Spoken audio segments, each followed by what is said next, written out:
Horseplayernow.com's Joe Christofek alongside Kate and Bradar for our video documentary series. And this time the topic is handicapping A to Z. And that exactly relates to top to bottom. How do you start out with a program to the point where you actually step up to the betting windows and make your wagers? There's a lot that happens in between, Kate, and so we're going to talk about that. You know you're going to play a Saturday race card at some track across the country. Past performances come out a couple of days in advance after the races are drawn. You print those past performances. Let's talk about the legwork, and let's start with familiarity. Obviously, knowing the racetrack that you're playing, knowing the horses that are going to be participating gives you a big head start. Yeah, well, there's kind of two processes, or a process within a process, because there's the actual dissecting of the information, which we can get to later, but before you even start out, you want to have a comfort level with the circuit or the track that you're playing, especially if you're going to dive in and play it with your money. So if it's a new track, or if it's a track you're not familiar with to start, I like to look to other resources and people I respect, be it DRF or be it Jeremy Plunk, a guide to a certain track or a certain surface. I try to do a little bit of research before I actually start fresh with a track that I don't have any familiarity with. And I find that gives me just sort of an overview and a little bit more confidence when I then start to dive into the past performances. And I'll also look at charts, although I don't place as much emphasis on charts from previous meets as I do from the current meet. So if you're in the middle of a meet, then I'm going to look at some of the charts. I'm going to see if there's some trends, some patterns, some people that are popping up. Look to see what types of odds horses are going off at and how they're finishing. Maybe some long shots that are hitting the board indicate a stable getting hot. Those types of things. But if it's a brand new meet, I'm probably not going to look as much at charts as I am just in general some characteristics about the track.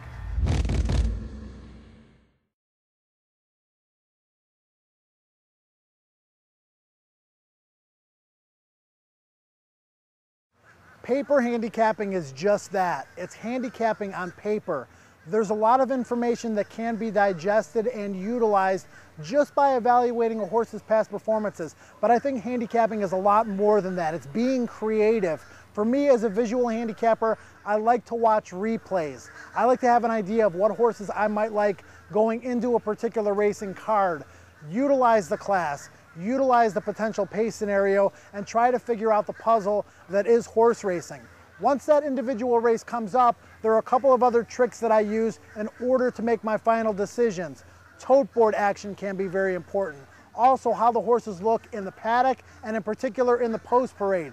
Do they look race ready? Are they going to get a plus on my program to indicate that I think they look very, very good physically going into a race? There are a lot of particular factors that help me arrive at my final decision. Once I have an idea of who I like best and who I like as potential contenders, then I can go about constructing my tickets, whether it's in a multi-race wager or in an intra-race wager. Maybe I'll go 1-5 with 1-2-3-5 in an exacta, based not only on the horses I like on paper, but the other things I've seen, the tote board action and the physicality of the actual racehorse. There are a lot of different factors that I think you need to utilize before arriving at your final decision and deciding how to invest on a horse race.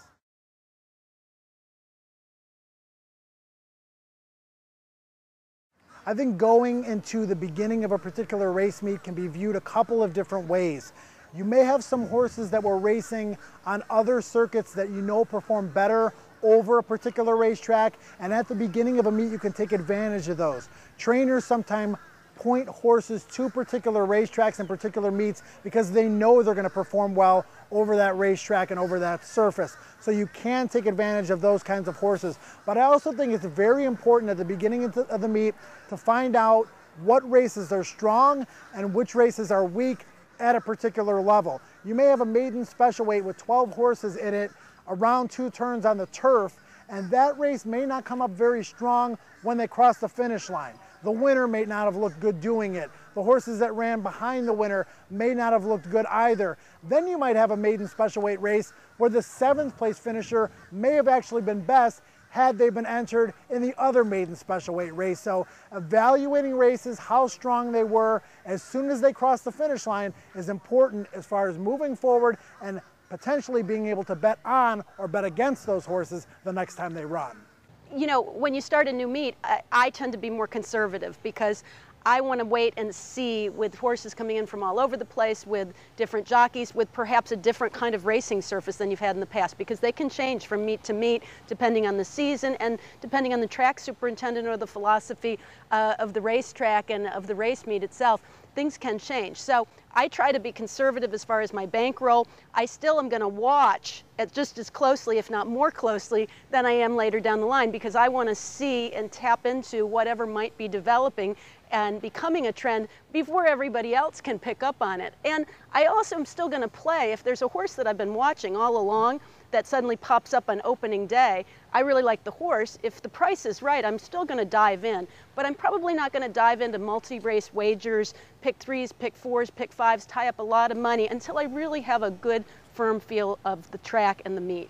I don't really differentiate too much from the start to the end of the meet. I mean, it's nice to get a handle on how a track is playing, but predominantly it goes back to knowing your circuit. Again, if you know what you're looking for, I mean, I know the inner dirt's going to play to speed at Aqueduct. It's how it is.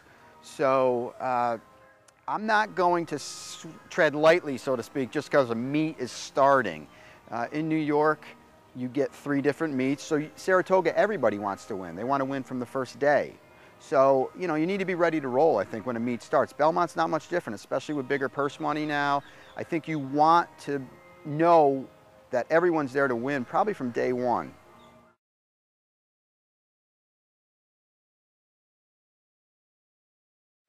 When you're handicapping, it's very important to start with the last race instead of the first race. That way you're fresh when you're looking at the most important race of the day. The last race is the end of the pick 6, the end of the pick 5, the end of the pick 4, the end of the pick 3. It's the late double. It might even have a super high 5. So you want to be fresh when you look at the last race of the day, the most important race of the day.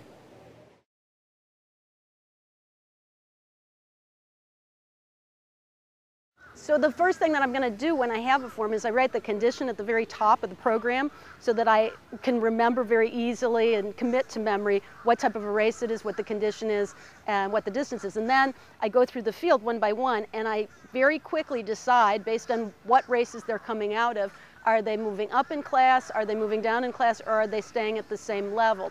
And class is probably more important to me than any other factor in the race. I know many people go with pace, but to me the pace is dependent on the class of the race. I think horses that can show speed in cheaper races or in maiden races against non-winners often struggle when they get into a tougher category or face winners for the first time. And that kind of separates me a little bit from true pace handicappers, because I still think at heart the most important factor is the class of the individual horse and the class of the competition that he's facing.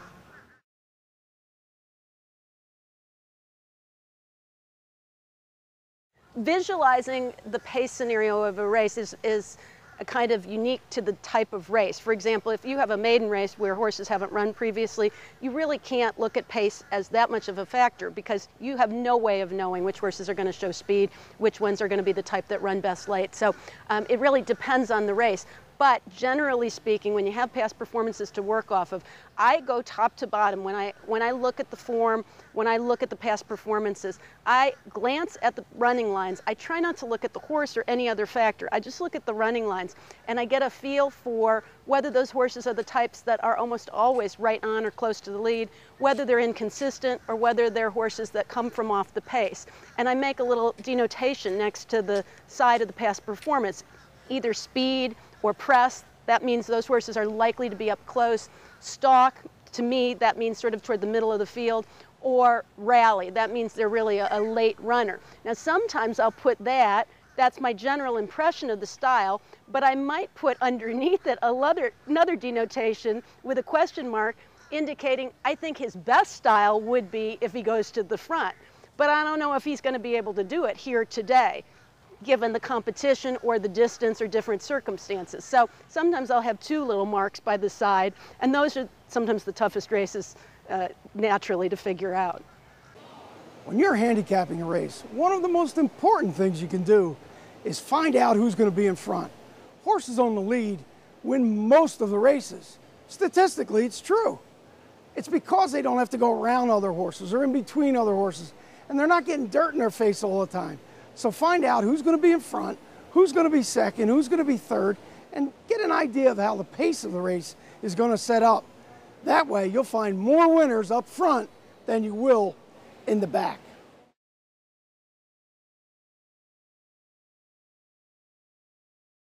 Statistics are pretty important to me, although they're a guide and they're one element that I definitely incorporate almost every time I look at a race, but they're not the only thing that I'll look at. And I take into consideration my own knowledge of certain trainers, of certain jockeys, so sometimes they can be on a low streak or not winning a lot of races, so the statistics are a little misleading. And then I'll let my own opinion override the statistics. But otherwise, I do look for hot trainers, hot jockeys, hot combinations.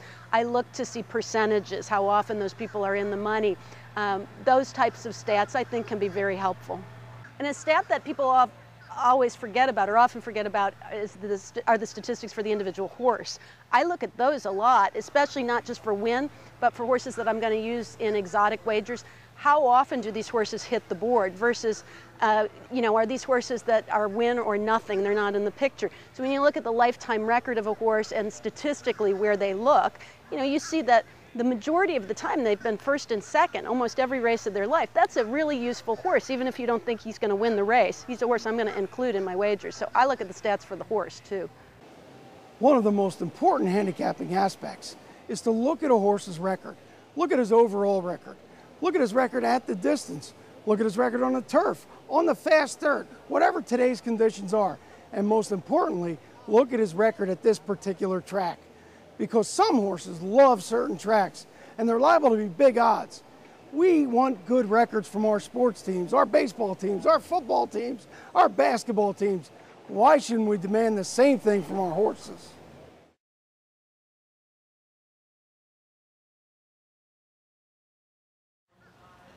I probably don't place as much emphasis on jockeys as I do some of the other factors involved, although I still think it's an important piece of the puzzle. I look to see jockeys that I believe fit particular horses, jockeys that are really good out of the starting gate on a horse that has speed, to me, is a really live angle and something that I'm looking for. Jockey changes, inexperienced jockey to a more experienced jockey. To me, that can be really significant. And sometimes you see patterns or you uncover jockeys that really just are making bad decisions or aren't riding very well, and they've been riding a lot of horses. Suddenly that jockey off, to me, becomes a key angle that I'm looking for all the time because you can get some value. Jockeys riding for certain outfits, over time you tend to see that certain trainers gravitate towards certain riders, not just in certain situations, but when they really feel like they're sitting on a win. And I look for those types of relationships. But that is one that goes over time, and it's not always obvious. Some of them are real obvious, but sometimes there's a second string or third string jockey, but that's always working horses for a trainer or has always been involved if the other two aren't there. And when they go to that jockey, even though he doesn't ride a lot of races or win a lot of races, he's still a very live jockey. So I'm looking for those because they're often a bigger price.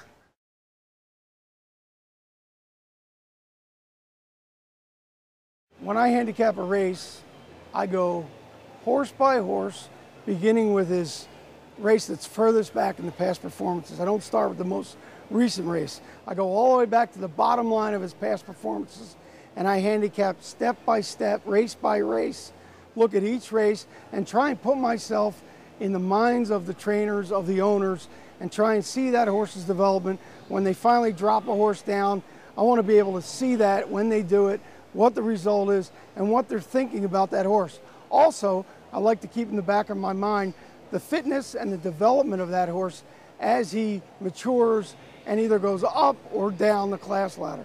I think a lot of times we overthink what the trainers are trying to do with horses. I'm going to go off of paper and take it at face value that trainers are trying to win with their horses. Sometimes I think the horse isn't the type that's going to be an early developer or win first out or win off a layoff, but for the most part, I'm going to go with the assumption that this game is hard enough as it is. Every trainer is trying to win the race the best way they can, and if they don't, it might be because the horse isn't capable of doing it, but I would take it at face value they're going to win.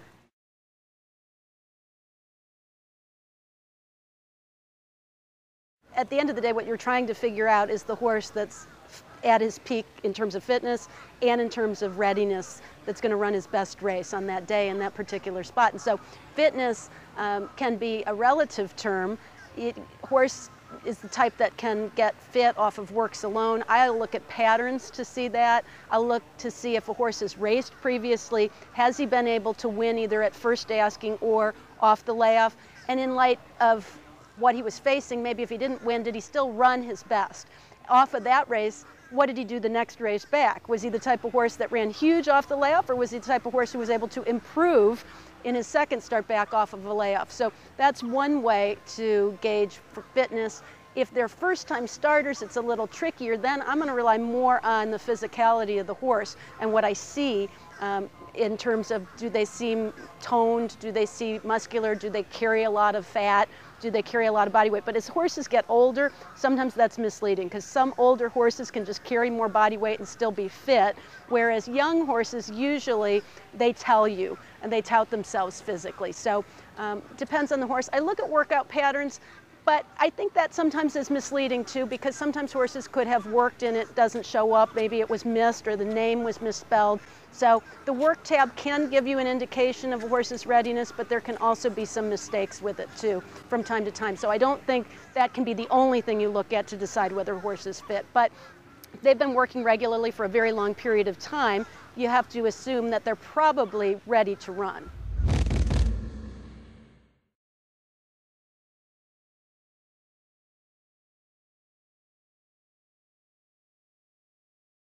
I guess it's an elitist attitude, but I like allowance races. I think those horses are more consistent. And so those are the races I gravitate toward first and foremost. I like maiden special weights as well. I love races that have a lot of first-time starters in them, where you go more off of pedigree and you look at the individual factors for that horse without any bias of any past performances. So I do like maiden races, and I usually do really well with the maiden races. And I like grass races because I think you get the fullest fields, and you don't have quite as much emphasis on pace in most situations as you do the true ability of the horse on the grass. So strategy becomes important, trip becomes important, but at the end of the day, I think it's how the horse can run on the grass and how fast he can run on the grass that makes or breaks a turf race. And I think that's fun and very pure to try to figure out in handicap. So those are probably the three categories of races. Obviously stakes races at the highest end. Love any kind of stakes race on any kind of surface because they're just fun to watch and fun to try to come up with the winner. So if there's a lot of claiming races with a lot of, we'll call them cheaper horses, I'm probably not going to attack that card as much as I would maybe a card filled with allowance races. If I have some horses in those cheaper races, the trip notes, then I'll get interested. But for me, I like to play maiden races. I like to play straight maiden races. I like to play the turf races. And I would say higher claimers and allowance races. For me, I gravitate towards high quality horse races. I'd rather bet a maiden special weight race where the horses have some potential, or an allowance race or a stakes race where I've been watching these replays and I've been scouting these horses and I have a real good feel for the individual, than the cheap maiden claimers or the condition maiden races or even the open claiming races where inconsistency very much plays a role. I would rather take a race like that and spread 5 or 6 deep, hoping for a big price, and really zero in on some of the horses in the better races to exude confidence in, than say to myself, there's a horse in a claiming race that I really think is going to run well. Once again, inconsistency a bigger factor in those races. You want to spread, hope for the bigger price, put your trust in higher quality individuals. Going into a card, if you look at a race and it's a short field and there's going to be a prohibitive favorite, I rarely am going to get too involved in it. Now, it might be a situation where I'll throw that race into a multi-race wager if I have a strong opinion on one of the other races, but otherwise I'm going to stay away from those because I think you're just throwing good money away oftentimes on short-priced horses for not much reward. So short fields in races that I don't love anyway, I'm not going to play. If it rains and races are taken off the turf or the track condition changes considerably, I'm definitely going to scale back, if not, just not get involved at all. I need to have a good confidence level, about the circumstances in the track the horses are running over. And if you've done all the work based on the idea that a race is on the grass and it's not on the grass anymore, to me, all bets are off, and I'm probably just going to watch the race.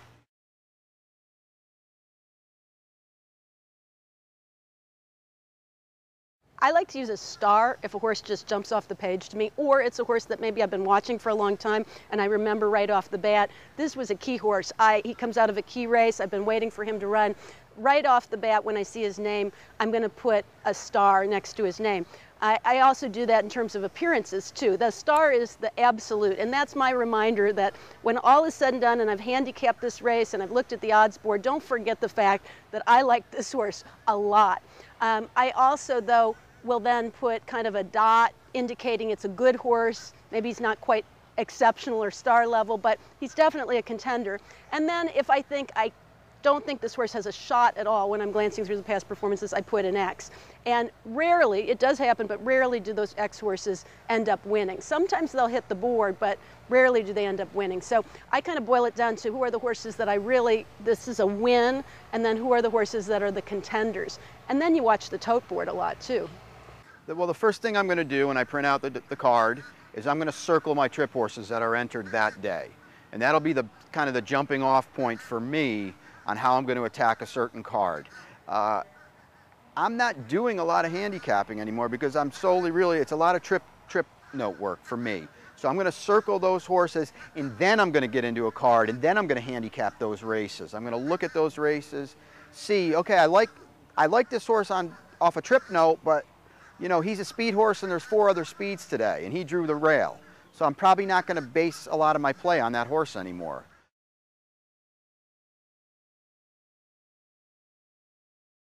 For me, I'm looking for races that have full fields, that have horses that are going to be decent prices. It's not fun for me, even if you always have to pick the winner, but it's not fun for me if that horse is 4 to 5. It's just not worth my risking for the reward in my mind. So my favorite races to play, and my favorite ways to play them, are inside the race itself. Coming up with overlays, coming up with horses that I liked that aren't obvious, or that maybe are vulnerable. I believe they're going to hit the board, run good races. Maybe they're favorites, but I believe they can be second. And so I play against them to win. I like the races where you can have a favorite that you can play against to win and still make money in the race. But I think that's why I like maiden races the best, because usually that's where I can spot something that I think other people sometimes miss, and you get the best prices, and you can just play to win. You can play exactas. You can use 4 or 5 different horses in the combination. You don't have to spend a lot of money, and you can make a very good score.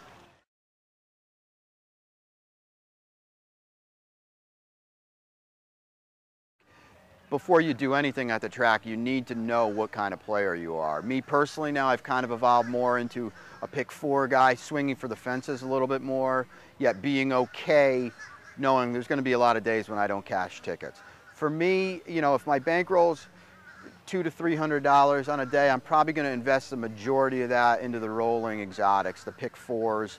I'll play a pick 6 maybe if there's a nice carryover for a modest investment.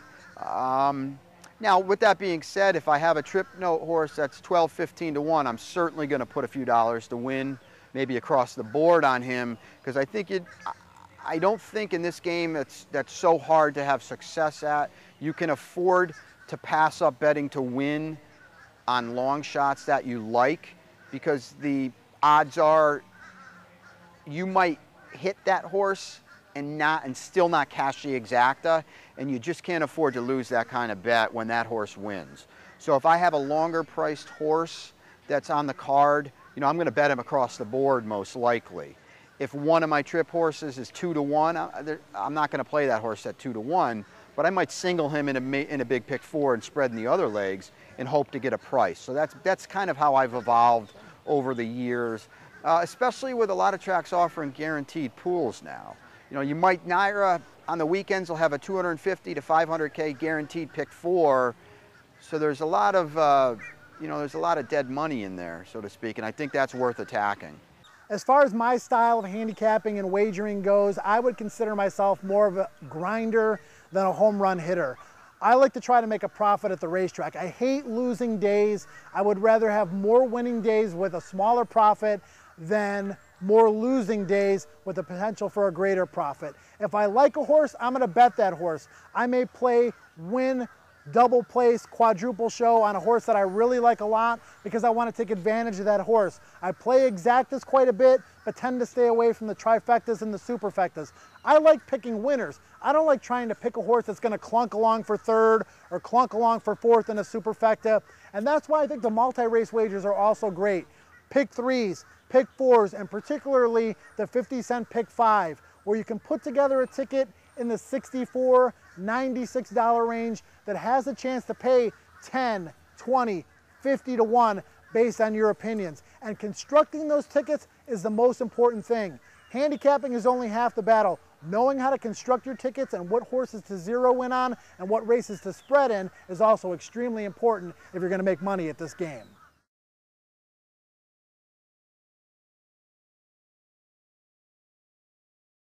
If there are horses that I like that are going to be short prices, then I'm going to look at options like the pick four or the pick five.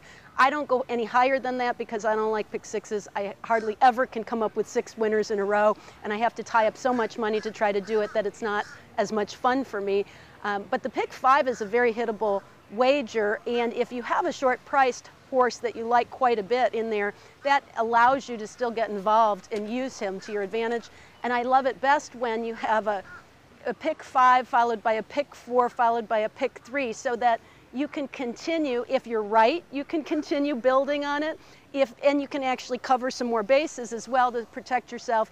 If you're wrong, you can still get back involved. Maybe you just missed by a nose, you can get right back into your pick three or your daily double.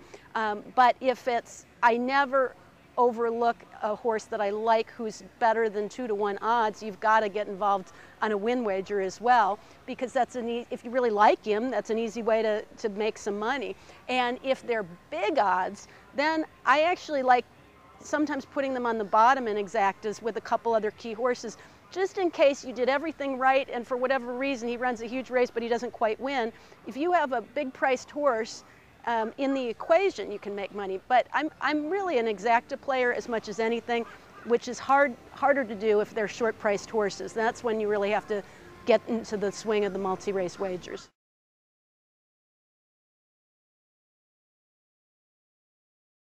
Well, I guess you'd start from the top and say the late scratches would change my opinion, because, you know, if my horse was 3 to 1 and there was a 4 to 5 favorite in the race, and now the 4 to 5 favorite's out, I'm getting no value on my horse anymore. So I'd probably steer clear of something like that. I think racetrack biases are a bit overrated in that a lot of people see speed win the first 2 races and they'll tell you the rail's good. Well, if the first 2 winners were 6 to 5 and 3 to 5 and they got loose, they're supposed to win. But if I do see something, you know, if my horse wants to come from way out of it and I'm seeing nobody's making up any ground and it's later in the card, that might be something where I'll adjust, or maybe I'll just pass altogether. But from top to bottom on a card, you know, if I have some opinions going in, it's going to take something relatively drastic for me to back off. 25 minutes to post, I look to see what the odds are when the wagering first opens for that race. Is there any horse that's getting unusual money on him, or is it as expected as far as the wagering patterns? Doesn't mean they're always right, but it just gives you an idea of which way the wind is blowing and how people are wagering.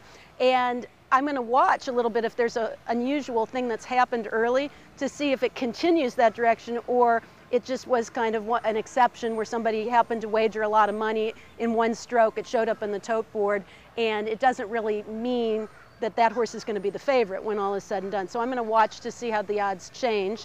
I'm definitely going to take a look at the horses in the paddock. I'm going to watch them as long as I can and as much as I can to see the horses that I really think stand out on looks versus the ones that don't look as well. I'm going to watch them leave the paddock, keep watching the tote board, and refer back. I'll have done all my handicapping up till then. I'm not going to change my mind as to how I think the pace scenario is going to play. Unless you see a horse that you thought would be on the lead that just looks terrible, maybe now all of a sudden he's not going to be as much of a pace factor as you thought because he's already run his race before he gets in the gate. So those are the only type of changes I make to my original approach to the race itself.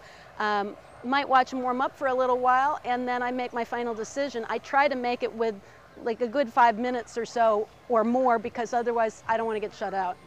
Tote action, I think, is tricky. I think, again, it comes back to knowing your circuit. Tote action in a maiden 2-year-old race is a big deal for me. Okay, at Saratoga is a perfect example. But again, you need to know how to read it. If Todd Pletcher opens at Saratoga at 9 to 5, I don't care. He's supposed to be 9 to 5 with a first-time starter. If Todd Pletcher opens at Saratoga at 7 to 1 with a first-time starter, you know, he's off my ticket. The amount of times those horses win are very few and far between. If Bill Mott opens at Saratoga with a first-time starter at 3 to 1, that's a big deal to me. That's important. That's a horse I might put on a ticket that I wouldn't have normally, because to me, I think that money is meaningful. At smaller tracks, the inner dirt at Aqueduct, again, knowing your circuit, if you're just handicapping off the fly and you know, you've got a track with a pool of about $10,000 in the win pool, well, if somebody just pops 200 on a horse because they like the name for whatever reason, that's going to affect the odds. You need to know that. So I think, you know, places like Saratoga, a place like Del Mar, a place like Gulfstream Keeneland, where there's a lot of money in the pools, I think tote action on the younger 2-year-old, the baby races, is important. That's one of the problems with the rolling, with the horizontal exotics.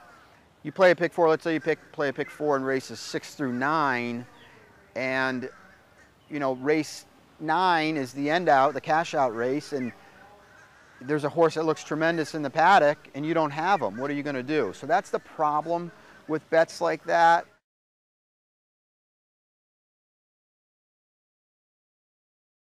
The charts themselves kind of give you a feel too for how the day played out that sometimes you miss if you're just looking at each race individually. So I'm going to glance over the charts to see, you know, wow, 8 of 10 races were won by horses on the lead. That's pretty significant, and I might not have even noticed it because maybe they did seem to me to be logical horses, or they were horses that I was looking at.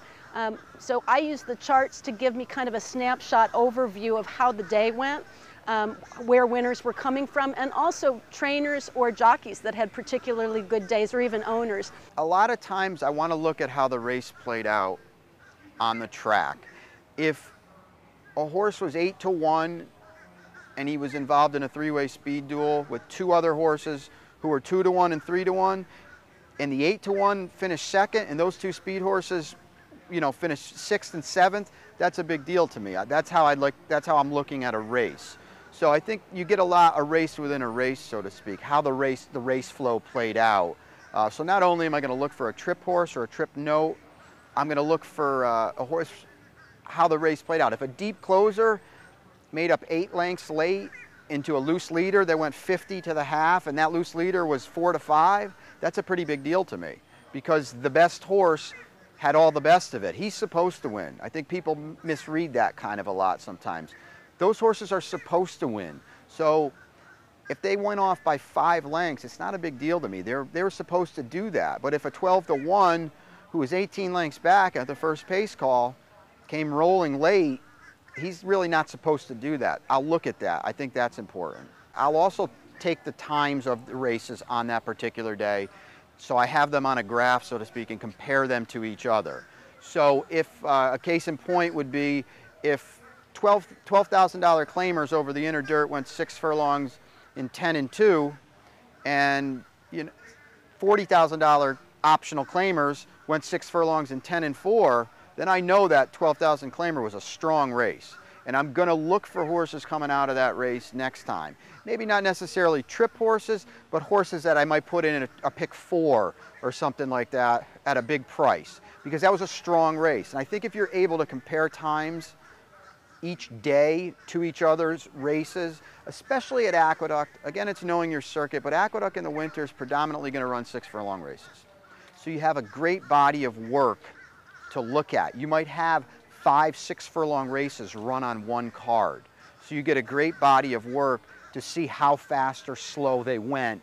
And you just kind of know You know, if maiden special weights go 10 flat, you know, just knowing your circuit, you know that's a strong race. If they went 13-2, I'm probably not looking for too many horses out of that race.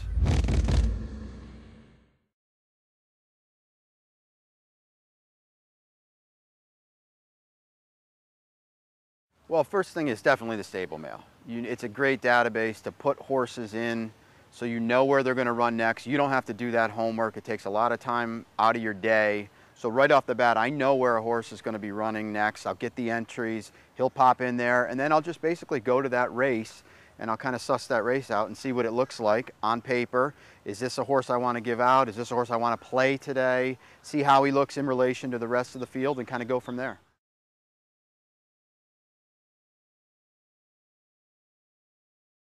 All kinds, actually. I know a lot of people look for horses that have bad trips. I'm all across the board. I'd have no problem taking notes on a horse that ran off by 5 at 2-5 if I think this is a horse that can move up next time. Because a lot of people, they see a horse win and they kind of just turn the page. They don't look at that horse again, or, oh, he was supposed to win, or she was supposed to win. I like to look and see maybe, well, this is a horse that's on the rise right now, and this is a horse, sure, he or she was running for 20 today, but you know what? Maybe they can run for 50 next time, and instead of being 3-5, that horse will be 6-1. I'm looking for that. And again, I think you need to know your circuit. If a Kieran McLaughlin Firster runs third and closes nicely, that's a big deal for me because he's not a trainer that really cares too much about winning next out. So if I see a horse like that, I'm interested because I know that was just kind of a trial run. A Bill Mott, another great example. So that's kind of an all systems go next time. I'm just looking for any horse that I can kind of put to good use next time. If I see a horse that has a bad trip, or if I see a horse run well in a 12-5 maiden claimer for state breds at Aqueduct in the winter, that's fine with me.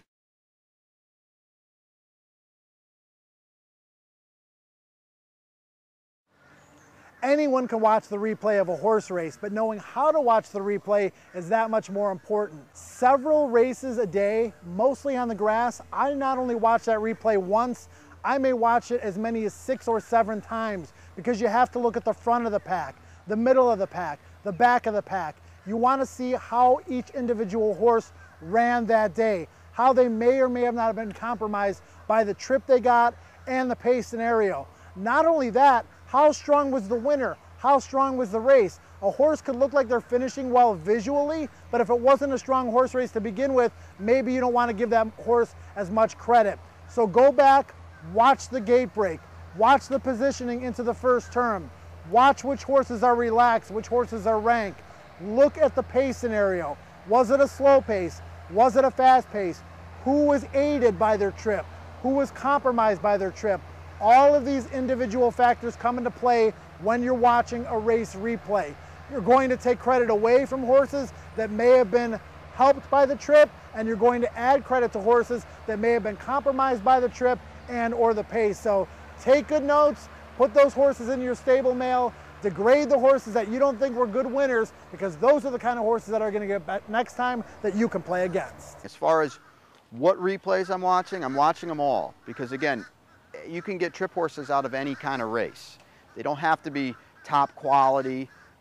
You know, with that being said, I'm not going to watch replays over a sloppy track.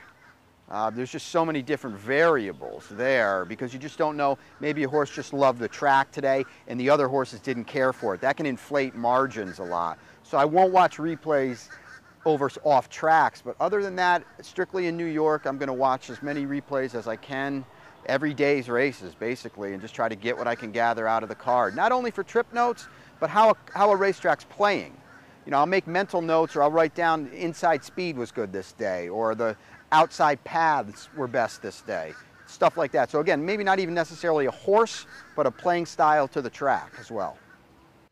Well, for me, the paper handicapping is by far and away the most important, but I'm going to, as I'm dissecting races and looking at things, if something doesn't stand out, I'm going to go back to replays. If I don't feel I have a firm grasp of a race, I'm going to look at replays. I'm going to take certain horses that I'm on the fence with. I'm going to look at their past performances, and if there's a trouble line, I'm going to go back and watch a replay to see if it's a legitimate trouble line. I'm not going to watch replays for every single horse by any stretch, and a lot of people take notes. I'm not the type of person that does a lot of trip notes, I have a pretty good memory. When I watch a race carefully, I'm pretty good at remembering what actually happened, and if there were horses that I thought had legitimate trouble, I can go back, and I can usually reference that off the top of my head pretty easily, pretty well. And that's part of why I like playing specific circuits versus going all over the place all the time.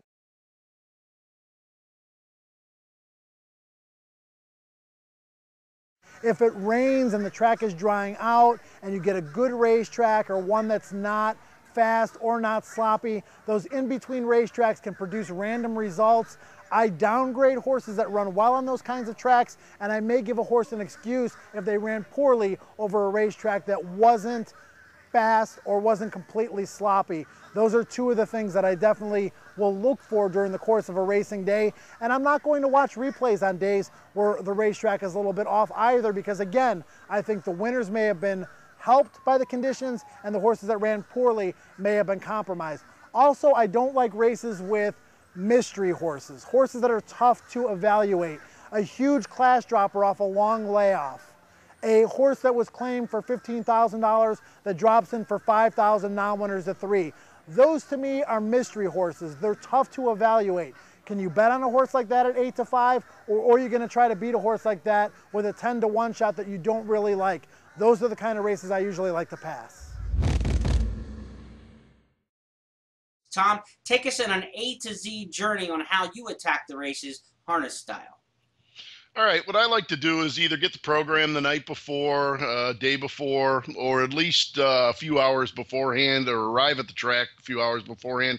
I like to take my time, kind of just leaf through it race by race, and just to get a feel for each race. You don't necessarily have to do your handicapping at that point, but it gives you a better feel for the entire card, the way a card shapes up, maybe how you're going to attack the card in the sense of looking for just certain horses to play, maybe on a win end, maybe for exactas, or maybe in pick 3s, pick 4s, that sort of thing. And then you can kind of focus in. That'll give you a pretty good feel for exactly where you're going to be looking and spending most of your time on that card. And then you can, it'll save you time down the road. When you get to those races, you'll know exactly what you're looking for and who you're looking for. All right, let's get into who you're looking for. Give us some handicapping tips, harness specific. What kind of things are you looking for when you dive into the past performances? All right, the first thing I like to do, and I'm sure this works the same with thoroughbreds, quarter horses, whatever your type, same thing, betting sports. You'd like to go for hot driver-trainer combinations, or just hot drivers, or just a hot trainer. But if you can find the specific combo, driver-trainer combo, that's a great thing. Usually in the front of the programs, you'll find the driver-trainer standings, post-position standings. And you'll also, in most programs, find stats for drivers and trainers over the last 7 days, last 14 days. It's no different than baseball players, football players, hockey players. Drivers, trainers go in slumps. Horses get sick for barns. An entire barn can get sick, so a trainer ends up cold for a week or two. Sometimes drivers, no matter what they do, it just seems to be a wrong move at that time. So I like to glance over that, and especially if you're not a player that continually plays that track day after day after day, so you know the patterns. I think it's very important to know when you attack a racetrack like that who the hot drivers are, because they're usually going to be on the better horses and associated with the better trainers. Now, when you look at the specific columns or tenets of handicapping, when we talk about speed, pace, class, those kind of things like that, from a thoroughbred standpoint, in harness racing, what are the main objectives from a handicapping standpoint that you're looking for? You talked about the hot connections. What are some of the horse-specific or categorical kind of things you're looking for? Well, I like to look at class a lot, and as it relates to a horse's current form. Horses can reverse form in a hurry with a big class drop. They can also stop a good streak by stepping up too much in class, but you can also, in the same breath, find yourself a nice priced winner with just a marginal class hike with a horse that's in form. Some people will jump off the ship because they think, well, this horse is stepping up in class. I'd rather come with a horse that is going down in class, but that horse dropping down in class could be completely off form at that time. So don't let just a marginal class hike throw you off a horse, because you can come up with some nice priced winners. And I think that's my first thing, is to find a horse that is in form and fits that class. If it's a slight class hike, or if he's just not quite at the top of his game, but could get to the top of his game with the class drop. In harness racing, we're talking a lot of times about trotters and pacers. You're going to see both on a card. You don't see them against each other, of course. But what are the differences between the trotters and the pacers from a handicapping standpoint? Are there any? Well, trotters tend, especially young trotters, tend to break stride a little more often. So a lot of times you'll have guys, trainers, drivers that are almost trotting specialists. A lot of your old timers are trotting specialists. They have their firm beliefs that trotters are the breed that this is the way a horse is supposed to go. The pacers are wearing hobbles. That keeps them pacing. The pacer moves with the same leg going forward, like left front and left back. A trotter is diagonally gated. So most times trotters do not wear hobbles. There are trotting hobbles now, and a lot of guys have turned to those, but a lot of your old timers don't believe in them. So a lot of times with the young trotters, it does pay to know who has had success in the past with the trotting breed. Do you envision scenarios the same way you would in thoroughbred racing with the harness horses? And I would guess that the track configuration, whether you're talking about a short 1/2 and 5/8 mile track versus a big mile track, might make a difference to that. Talk about the pace and the track configurations and how they kind of play with or against each other. Most definitely. Speed in the inside on a 1/2 mile, 5/8 mile track is just, it's a great, great thing to have in your corner. On a mile track or a 7/8 mile track, depending on the configuration, how long of a run. Now, Balmoral's a mile track, but it's a short go into the first turn. Where you take a track like Hoosier Park, that's a 7/8 mile track. They've got a long go into the first turn, so you're going to have some fast opening quarters in there, a long straightaway. It gives horses time to get settled. But going back to that, yeah, I think if you've got a horse that has an outside post, you have to have a horse that's going to show a little bit of speed, because it is not like in the thoroughbred game where you'll have horses come from 15 or 20 lengths back, at the quarter pole. Horses do not make that long extended run like they do in the thoroughbreds. So position is paramount in this game. You have to be on the move in an outer flow that's on the move, or you have to be up close, sitting on the inside or carving out the fractions. And as far as the big races go, we know about the Hambletonian, the Breeders' Crown, the big championship series at the end of the year. Talk about the class of the racetracks in harness racing. Who are the upper echelon tracks that fans may be most familiar with, or maybe introduced to harness racing with the more marquee races? Bigger tracks. Well, I think your bigger tracks you're going to find with the bigger handles, bigger pools, which also provide better value for you. The Meadowlands, your 2 tracks in Canada with the Woodbine and Mohawk. Yonkers, Balmoral here in Chicago.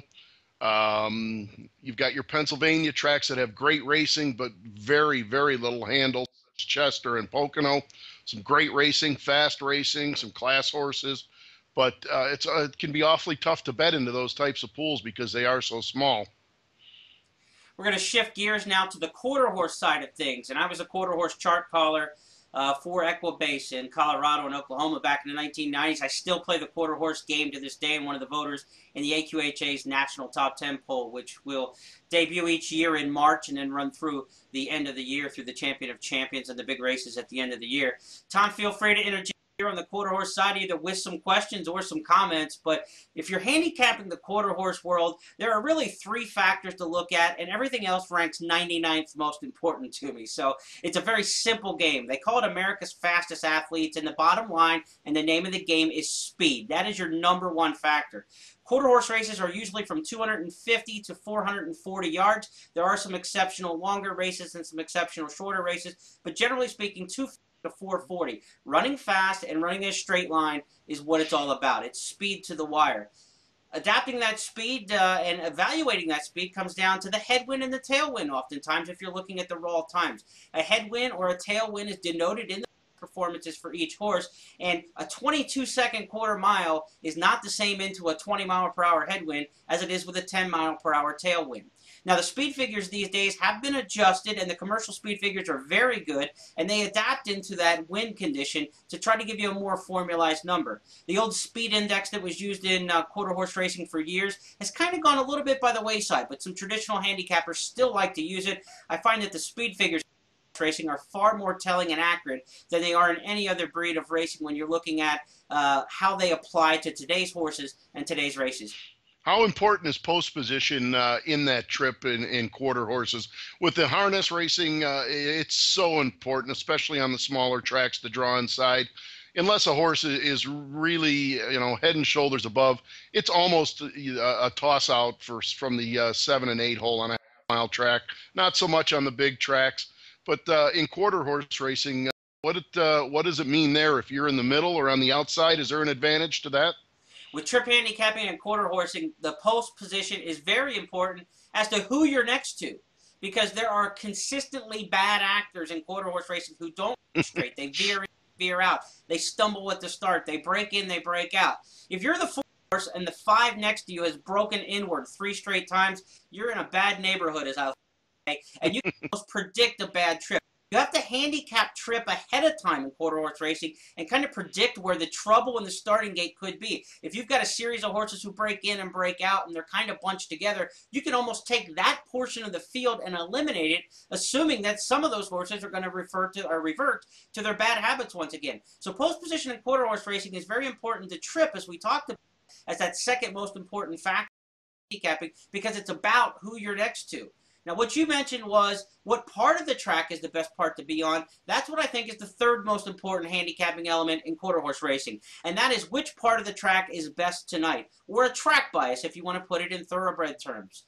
A track bias in quarter horse racing doesn't favor speed or close like we're talking about thoroughbreds, but they actually use the entire width of the track. I mean, there may be 60 or 65, 70 feet used in a 10 or 12 horse field.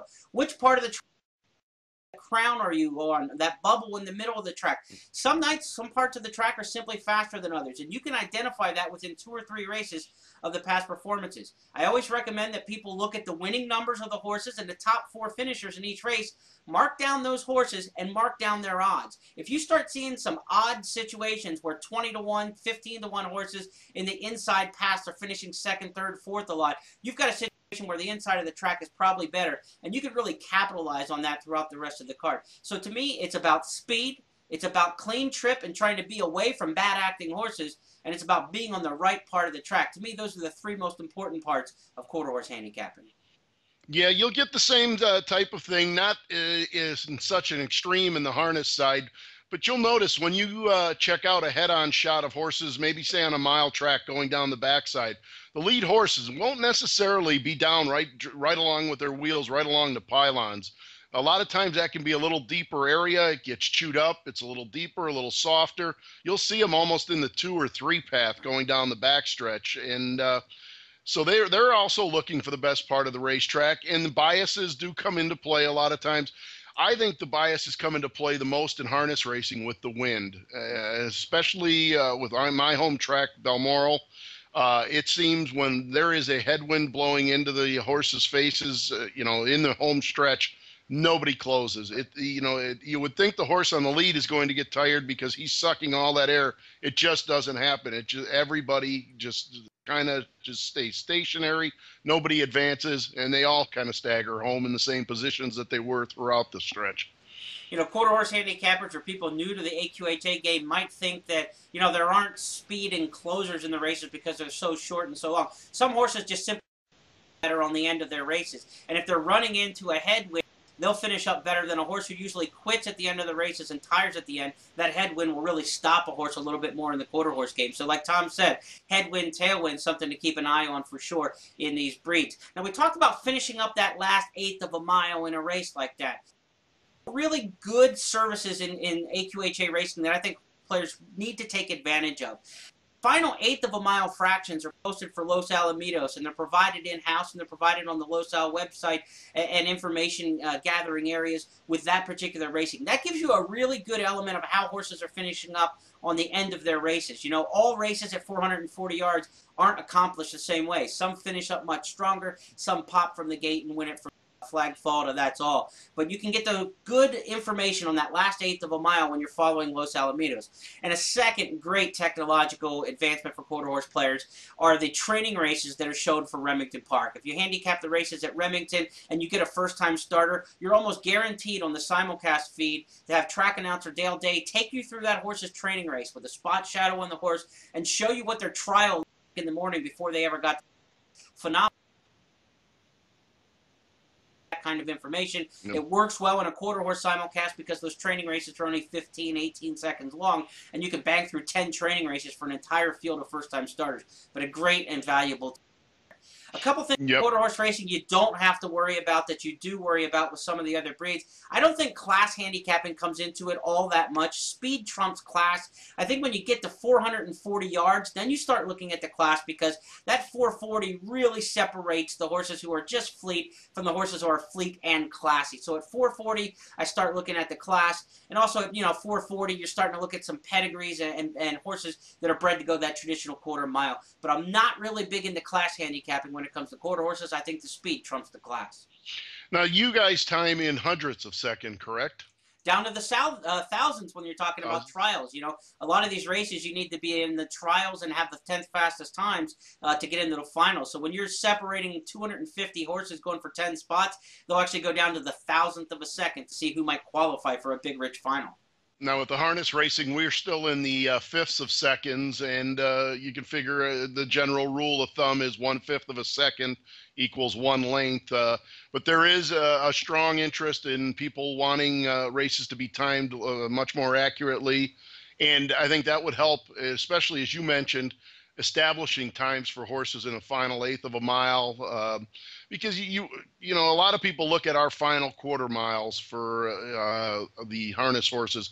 They'll see a 28 or 27 and change last quarter, but that horse may have had nowhere to go for that first eighth of a mile, and actually paced the last eighth of a mile in 13 seconds and change.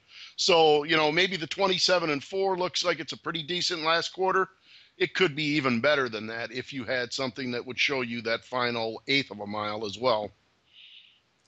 That'll give you a little sense of how we're looking at handicapping the quarters and handicapping the standardbred horses. One last note I want to make about wagering on the quarter horse races, and Tom mentioned pool size a little bit earlier in terms of standardbreds. The pool sizes in quarter horse racing aren't massive in many cases. The Los Alamitos early pick 4 will get up into that $80,000, $100,000, $120,000 range on the weekends. That's one of the larger pools to play in. Two things to really look at: field size and where you're playing. I think when you're at a Los Alamitos and you've got big multi-race pools and field sizes that are generally in the 7, 8, 9 runner kind of range, the multi-race wagers make a lot of sense playing Los Alamitos. But if you're in New Mexico, say you're playing Sunland Park, or you're playing Remington Park in Oklahoma, or in Texas, Lone Star, these quarter horse meets are known for having very, very large field sizes, 9, 10, 11, 12 in the races. So there, the money is in the trifecta and the superfecta pools. You'll see a lot more jackpot intra-race players there, and you'll get some great prices. The multi-race wagers not as popular and much harder to hit, frankly, because of the field sizes. So the bigger the field in American quarter horse racing, the more I recommend you look at the tri and superfecta pools if you're an exotic wagerer. And the smaller the fields and the bigger the pools, I think you look at the multi-race wagers at a place like Los Alamitos. But it all comes down to personal gain and personal satisfaction. But you've got to pick a winner, Tom. I don't care where you start. It all comes down to picking winners. Yep, most definitely. And one thing I had, as I learned more and more about the quarter horses from you guys, what is a good rate of staying busy for a quarter horse? I know the thoroughbreds can be off, and that was one thing that was so hard for me to adjust to, being a standardbred guy strictly at the beginning of my handicapping career. So be it, you're used to seeing horses week in, week out, making between 30, 40 starts a year. Your better horses, your top horses, maybe not making quite that many. But I could never, ever get adjusted to, say, a horse coming off a 6-month, 8-month layoff, just showing 3 workouts out of the box and just boom, just absolutely running away from a field. With the harness horses, it seems like 3 weeks off, and you can almost bet that horse is going to be a little bit short in his race. How about with the quarters?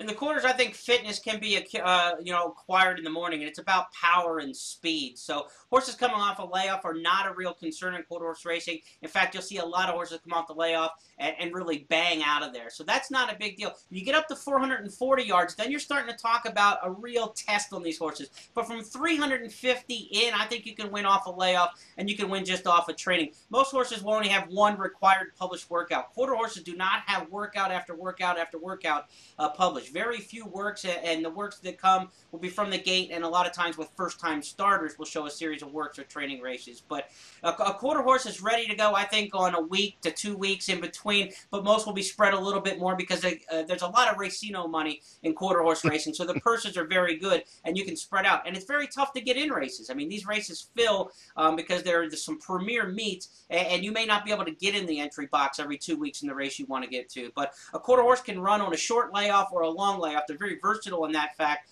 And from a handicapping standpoint, I wouldn't put a whole lot of stock into the time between races for a quarter horse. All right, that answers a lot of questions for me there. Well, I think as a handicapper, you definitely need to know your strengths, and you need to know what kind of player you are or want to be, and your circuit as well. And then everything else kind of flows from that.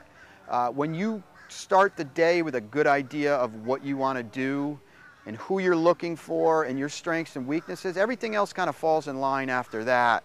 And I think that's the best way to attack a card, a circuit, or what have you. And you need discipline. You can't go to the track every day and bet every race. You're not going to win. If you want to go to the track and just have some fun with friends and play a few dollars here and there every race, that's a great way to do it, actually. But if you're looking to, make money and maximize your opinions, you have to pick your spots, and you have to be aggressive when you do, and trust your opinion, really, because if you're putting in the time, if you're putting in the effort, it basically says, I'm here to make money at this game. I know what I'm doing. So trust your opinion, trust what you're coming up with, and then again, I think everything else flows from there.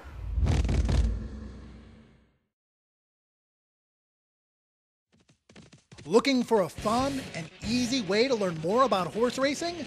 Night School, Tuesday nights. Enjoy access to top racing insiders via chat, video, and radio. Night School caters to fans at all levels. Miss a class? Read the archive. Night School, Tuesday nights. See you then.